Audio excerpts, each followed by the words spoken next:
At the end of The Hobbit, Bilbo spots the Sackville Bagginses when he finally gets home from the journey, and having not been able to see his beloved hobbit hole for a long time.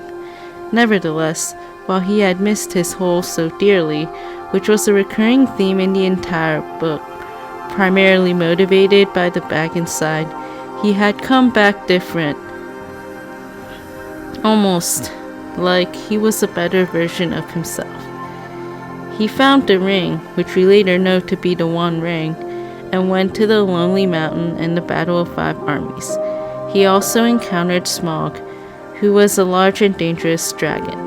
After Bilbo gets back to his home in what we now know as Bag End, he was surprised to see many people gathered around his house. There was a great commotion, and people of all sorts, respectable and unrespectable, were thick round the door, and many were going in and out, not even wiping their feet on the mat, as Bilbo noticed with annoyance. He later found out it was an auction, with many hobbits gathered around who all thought he was dead, as he was presumed as such. They were surprised at Bilbo's returning, and the news that he was in fact still alive.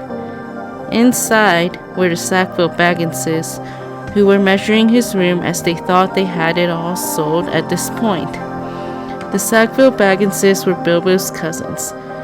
Bilbo ended up buying a lot of their furnitures back, though he had to accept that his silver spoons disappeared. He suspected them, and the Sackville Bagginses never thought he meant it. They'd really wanted to live in his home, and so they were upset and not in friendly terms with Bilbo.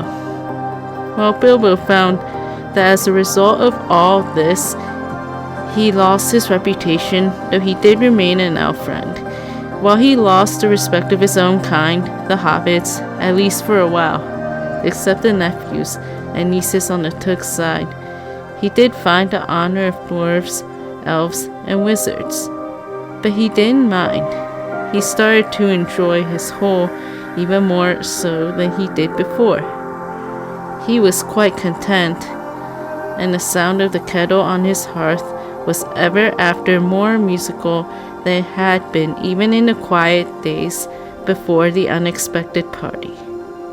Bilbo remained happy to the end, despite many shaking heads, especially at his love of writing poetry and visiting the elves.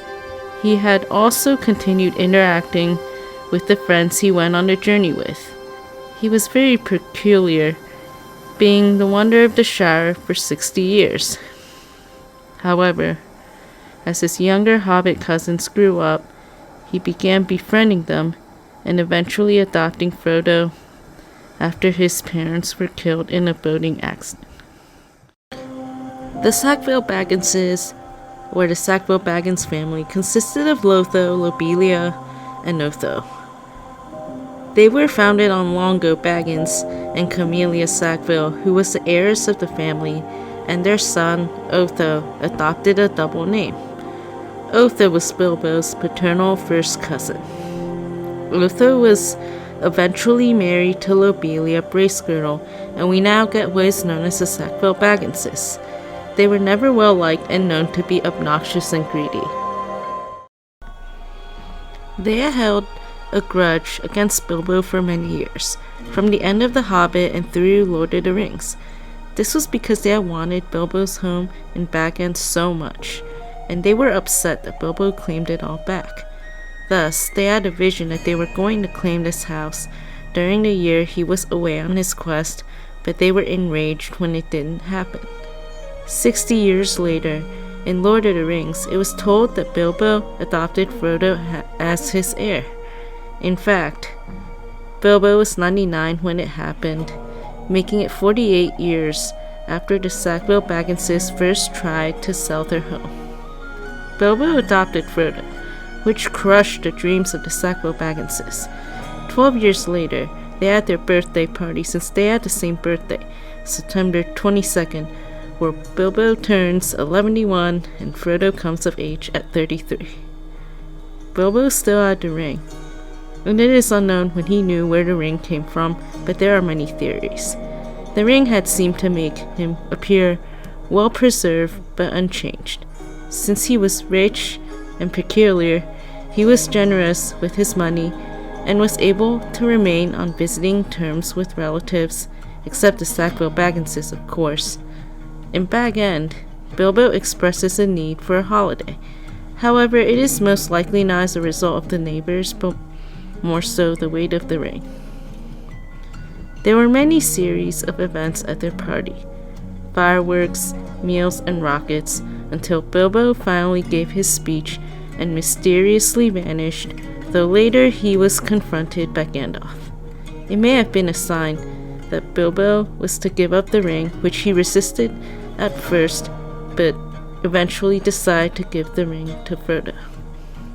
Meanwhile, Frodo had a hard time that afternoon with the Sackville-Bagginses. Merry explained to them that Frodo was indisposed and that he was resting. Lobelia may have twisted the words around to tell him that Frodo was hiding, though it was later revealed that he did indeed look indisposed. It was also later revealed that Otho would have been Bilbo's heir, mainly for the adoption of Frodo. Soon after, Gandalf shows up with the ring, while Bilbo heads off to Rivendell.